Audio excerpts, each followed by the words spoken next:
हरे कृष्णा। ओम नमः शिवाय। प्रिय भक्तों, स्वागत है आपका हमारे YouTube चैनल अंजलि धर्म गंगा में। प्रिय भक्तगणों, आज मैं आपको कार्तिक मास कथा के 10वें अध्याय का श्रवण कराने जा रही हूँ। पिछले कल हमने अध्याय 9 में तुलसी माता के जन्म की कथा का आरंभ किया था। आज मैं आपको उससे आगे की कथा का वर्णन करने जा रही हूँ। आप सभी इस कथा को बड़ी श्रद्धा एवं प्रसन्नचित्त मन से सुनिएगा। मायापति नारायण के चरणों में शीस नवाए, 10वां अध्याय कार्तिक, लिखूं नारायण राय। राजा पृथु बोले, हे ऋषि श्रेष्ठ नारद जी, आपको प्रणाम है।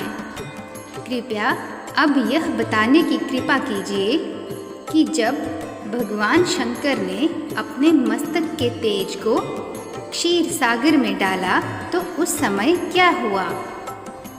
नारद जी बोले, हे राजन, जब भगवान शंकर ने अपना वह तेज क्षीर सागर में डाल दिया तो उस समय वह शीघ्र ही बालक होकर सागर के संगम पर बैठकर संसार को भय देने वाला रुदन करने लगा। उसके रुदन से संपूर्ण जगत व्याकुल हो उठा।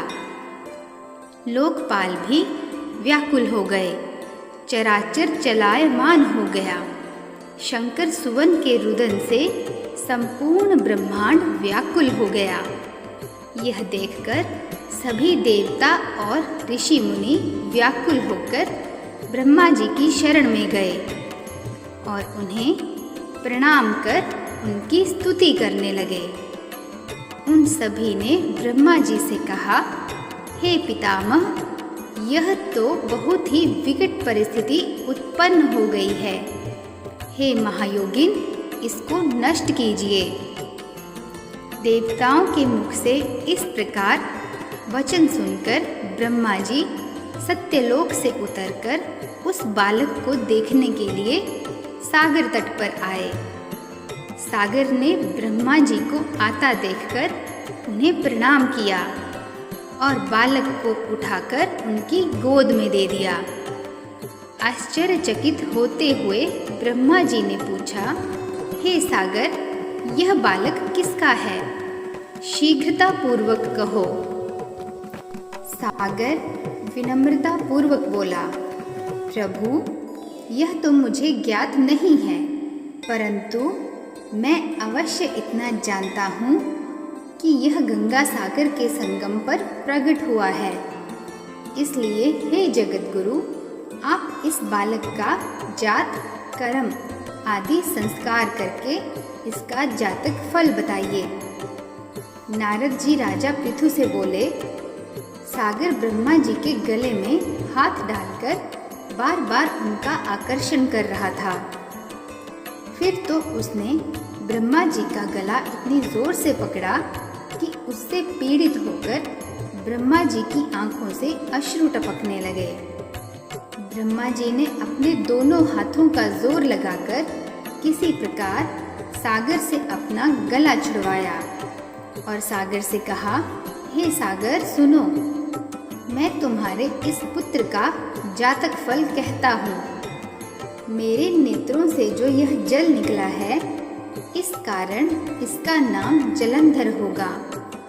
उत्पन्न होते ही यह तरुणावस्था को प्राप्त हो गया है, इसलिए यह सब शास्त्रों का पारगामी, महापराक्रमी, महावीर, बलशाली, महायोद्धा और रण में विजय प्राप्त करने वाला होगा।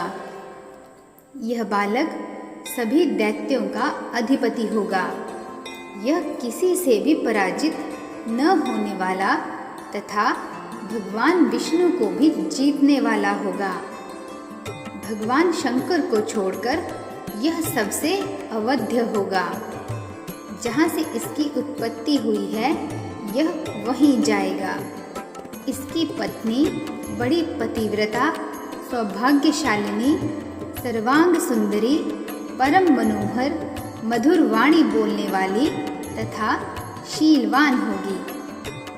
सागर से इस प्रकार कहकर ब्रह्मा जी ने शुक्राचार्य को बुलवाया और उनके हाथों से बालक का राज्याभिषेक कराकर स्वयं अंतर ध्यान हो गए। बालक को देखकर सागर की प्रसन्नता की सीमा न रही।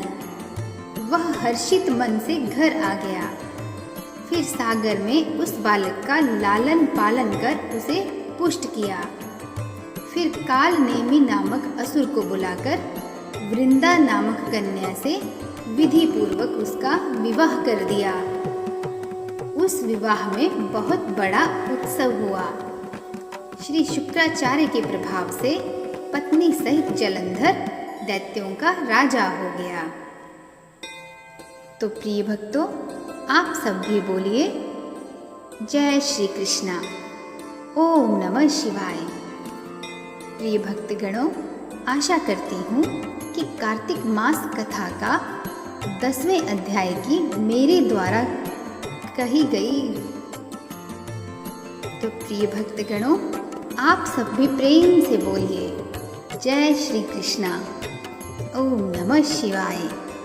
प्रिय भक्तों, आशा करती हूँ कि कार्तिक मास कथा का 10वें अध्याय की मेरे द्वारा कही गई यह कथा आपको अत्यंत पसंद आई होगी।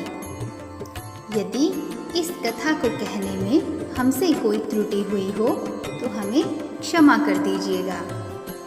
कल हम कार्तिक मास कथा के 11वें अध्याय का श्रवण करेंगे।